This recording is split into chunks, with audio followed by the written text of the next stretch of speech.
Good morning.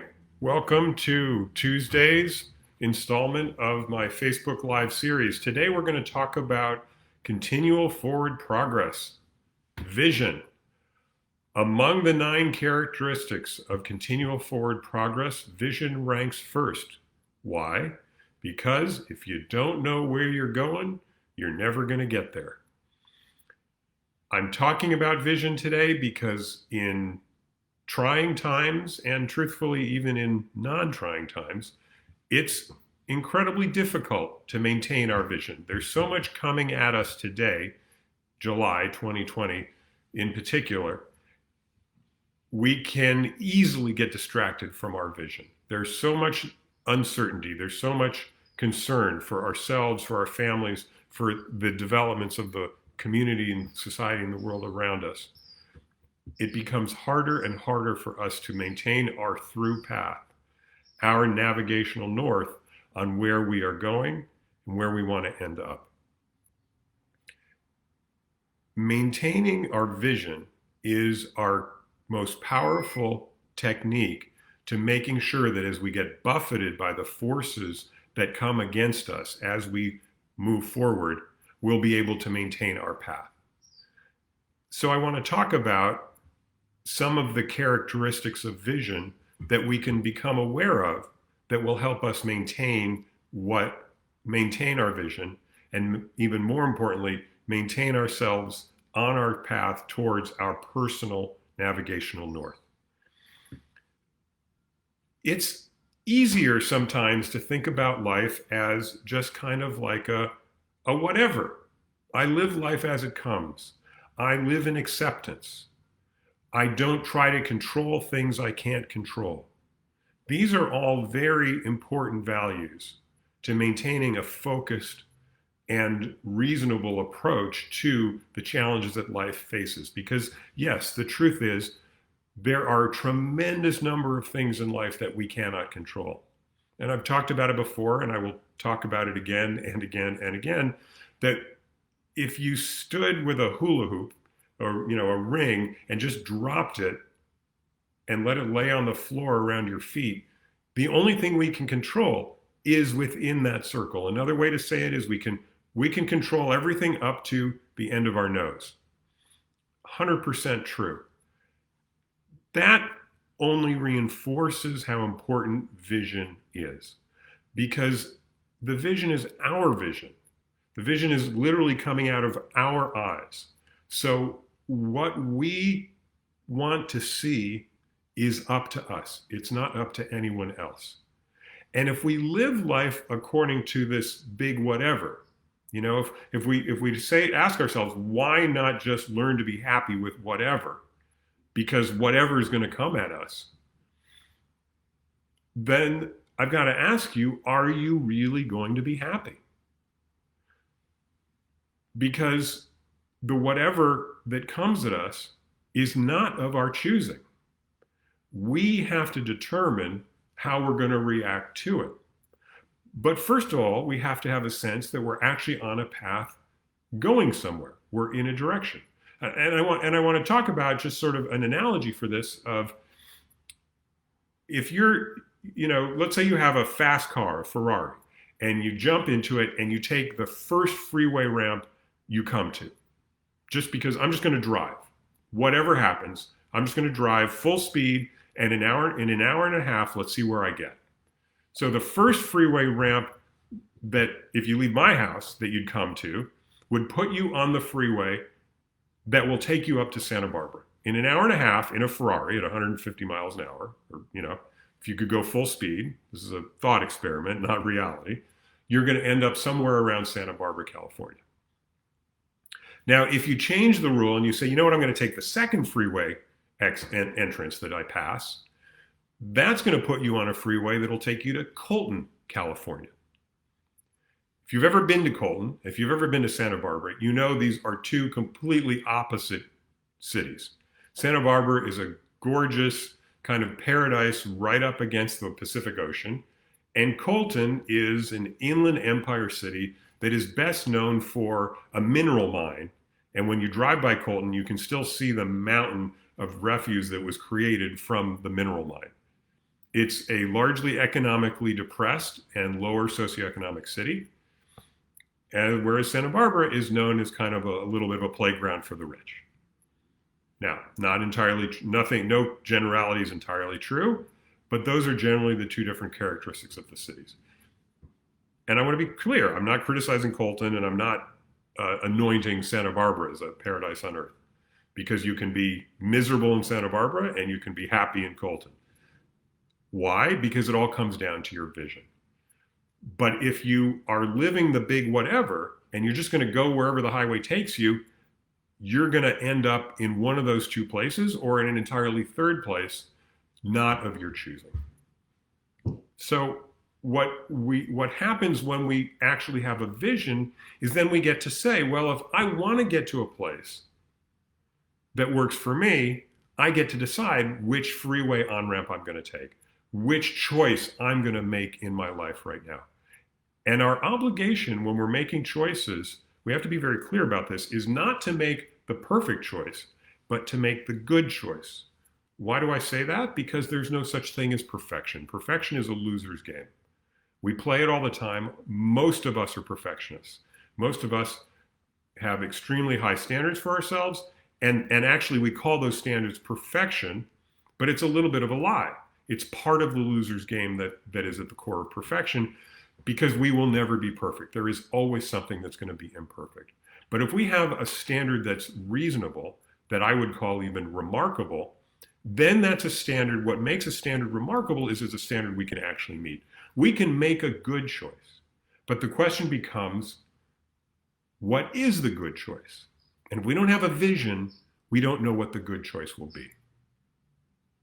Now, if we want to live in a dry desert climate, that's our vision. We like the desert. Then Colton makes some sense. There's a reason why we might choose to live in Colton. We want to live in a city that has lower daily expenses. It's a little less expensive to live in. Property values are more realistic. We're going to go to Colton. So there's a lot of reasons why, if we have a vision, we're going to be able to make the good choice, not the perfect choice. So that's a little bit about what vision is and how it can help direct us. I think the next question that comes up is, if we don't have a vision of how we want to live our lives, why don't we? And I think this is actually a little bit of a scary question and can be a little bit of a profound one. Because what happens once we have a vision of the way we want our lives to live? We can become disappointed. We can become frustrated. We can even want to give up. We can say, oh, I'll never get there. You know, if my vision is to live a certain way, do a certain thing, be something that I'm not today, and we continue to hit obstacle after obstacle, because that's what life does. It will put up obstacle after obstacle. Then we can easily become discouraged. And so for many of us, I think we find it safer to simply say, you know what, I'm just not going to have a vision. I'm going to go back to living the big whatever. Whatever happens, I'm going to try and be happy with that. And I want to talk for a second about a sort of Zen Buddhist approach. I've spent a little bit of time in a Zen retreat, not as a participant, but as a guest. It really was more like a really nice bed and breakfast experience for me. But I was certainly, you know, it's hard to not be in that environment and not to absorb some of the ideas. And the idea that I'm kind of conflicting about in my mind is, Zen Buddhism, as far as I understand it, is a lot about accepting where we are and being present in the moment and being aware that this moment that we're living in right now is really all we have. That the idea about whether we're in pain or whether we're suffering is actually a choice by itself. It's an acknowledgement that pain is inevitable in life, but suffering is a mental choice. So these are all ideas I'm not going to dive into deeply right now because I'm not qualified to do so, but I want to be clear and say that even that kind of approach is a vision by itself. So people who are saying I'm spiritually and religiously committed to being in the moment, being in acceptance, not always focusing on where am I going to be in a year or 5 years or 10 years, which is an incredibly powerful vision, is a vision by itself. And that is the vision of being able to be alive in this moment.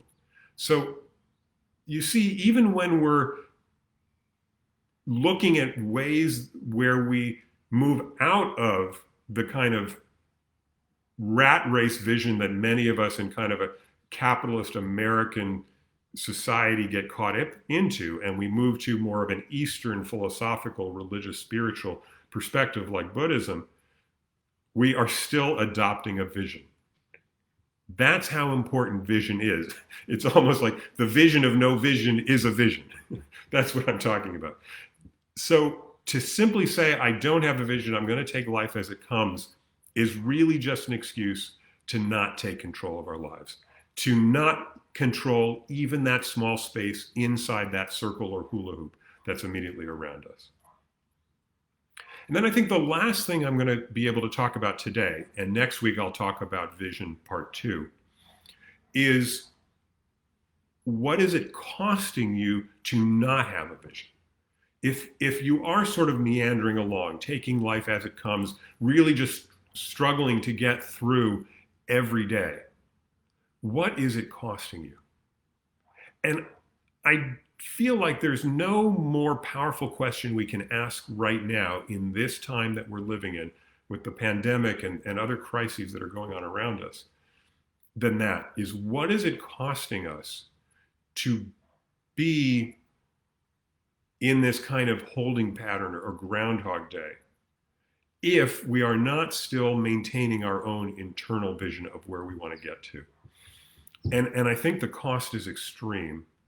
And I am particularly cognizant of people who have already paid a tremendously high cost in that they've lost jobs and that they're facing tremendous economic insecurity. And that always comes along with a tremendous amount of food insecurity. You know, that's an extraordinarily high cost that people are paying, and they're paying it today around us in America. Because to a certain extent, this whole crisis has challenged people's vision. It has taken away the idea that we had a certain vision for how life can be lived, and that has just been shot to hell. There's no other way to say it. So I want to suggest, and I by no means have an answer of whether this is going to work for everybody, and I'd love to hear feedback back. Go ahead and comment here on my Facebook page. You can always email me at mark.rothman.coach@gmail.com. Can you reframe the vision of where you're going on a day-to-day basis so that we can use that to avoid the cost of not having a vision, of sort of letting ourselves end up and be where we are due to circumstances beyond us? Wherever we are today, can we work to make the good choice, not the perfect choice, not the choice that's going to solve all of our problems for all time? Because for many of us, we simply don't have the power to do that, regardless of where we are, socioeconomically, spiritually, physically, geographically. But we can ask ourselves, what's the good choice? And what's going to help me make the good choice for today? That's a little bit of the challenge that we're facing today.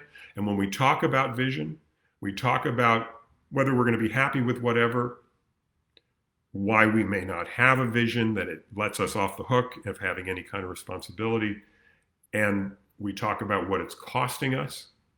We get a better understanding of how important it is to have a vision and how that can give us power so that we can move forward in our lives regardless of the circumstances around us.